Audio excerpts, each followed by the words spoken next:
जय श्री कृष्ण। जय श्री राधे राधे। गीता के अनुसार बुरे वक्त में हर इंसान को करने चाहिए ये दो काम।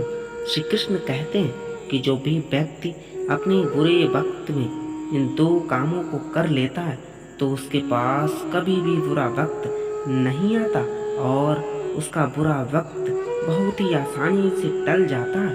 प्रत्येक व्यक्ति के जीवन में अच्छे और बुरे समय आते हैं। अच्छे समय की चर्चा तो सब लोग करते हैं, लेकिन बुरे समय के बारे में प्रायः सभी चर्चा करते हैं। अक्सर लोग कहते हैं कि मेरा समय बहुत खराब चल रहा है, समझ नहीं आ रहा कि क्या किया जाए, कैसे अपने बुरे समय को अच्छे समय में बदलूं। लेकिन सच तो ये है कि दो चीज़ें ऐसी हैं जिसे बुरे समय में करना चाहिए और जिससे बुरा वक्त बहुत आसानी से ही टल जाता है। भगवान श्री कृष्ण ने गीता में बुरे समय के लिए क्या कहा है, इसे आज हम जानेंगे। आगे हम इसे एक कहानी के माध्यम से जानेंगे। एक बहुत ही गरीब किसान था। वह था तो बहुत गरीब, लेकिन मेहनती और खुश था। वह हर रोज सुबह उठकर मंदिर में जाकर केवल 10 मिनट भगवान के आगे हाथ जोड़कर प्रार्थना करता था। उस किसान की पत्नी भी हर रोज उसके साथ मंदिर जाती थी। प्रार्थना करके वह सारा दिन अपने खेतों में काम करता। उसका जीवन बहुत अच्छा चल रहा था।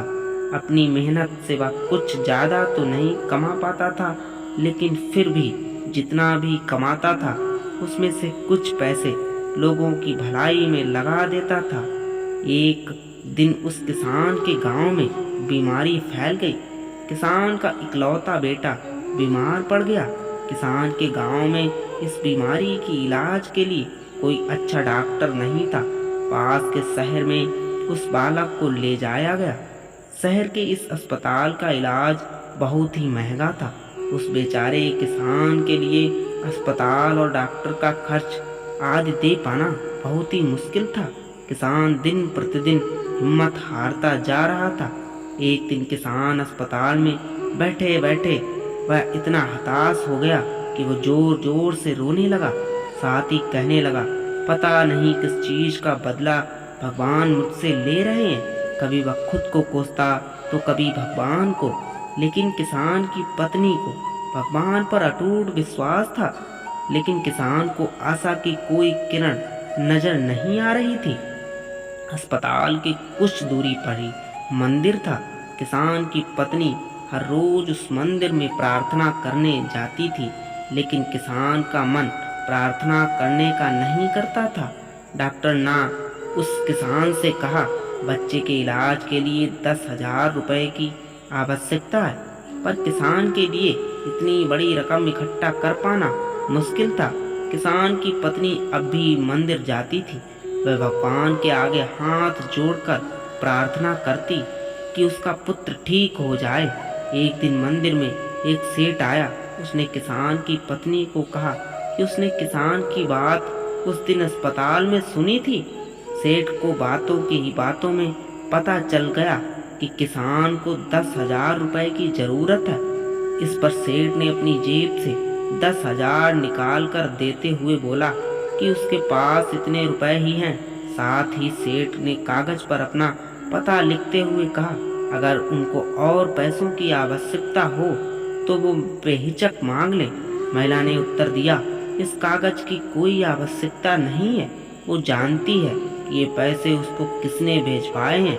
जिसने उसे ये पैसे दिए हैं वह परमात्मा उसका हमेशा ख्याल रखेंगे।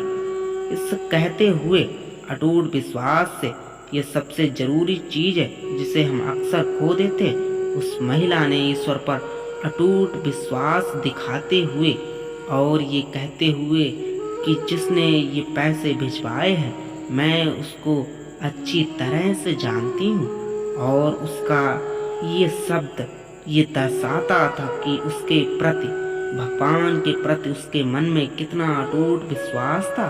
भगवान श्री कृष्ण गीता के 9वें अध्याय के 22वें श्लोक में कहा है कि जो मनुष्य मेरे मन लगाता है, मेरा ध्यान करते हैं, मैं उनको वो प्रदान करता हूँ जो उनके पास नहीं है।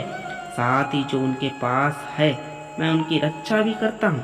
इसलिए यह बहुत जरूरी है कि हम अपने बुरे वक्त में परमात्मा पर भरोसा रखें। इसके अलावा गीता के दूसरे अध्याय के 14वें श्लोक में कहा है कि सुख और दुख का भाव इंद्रियों से निकलता ये मौसम के समान है, यानी ये सुख और दुख दोनों ही हमेशा नहीं रहेंगे। इसलिए हमें सुख और दुख का सामना समान भाव से और समान करना चाहिए, क्योंकि सुख और दुख आते जाते रहते हैं। ऐसा नहीं होना चाहिए कि दुख आने पर व्यक्ति को हद से ज़्यादा हताश हो जाना चाहिए, क्योंकि दुख भी आएगा और सुख भी आएगा। ये दो पहलू हैं जीवन के, जिनका आना जाना लगा ही रहता है। इसलिए व्यक्ति को कभी भी उदास नहीं होना चाहिए। श्री कृष्ण कहते हैं व्यक्ति को इन दुखों में उदास ना होकर सिर्फ और सिर्फ ईश्वर का स्मरण करना चाहिए और उन पर भरोसा रखना चाहिए। ईश्वर जरूर कुछ ना कुछ रास्ता अवश्य दिखाएंगे। जय श्री कृष्ण।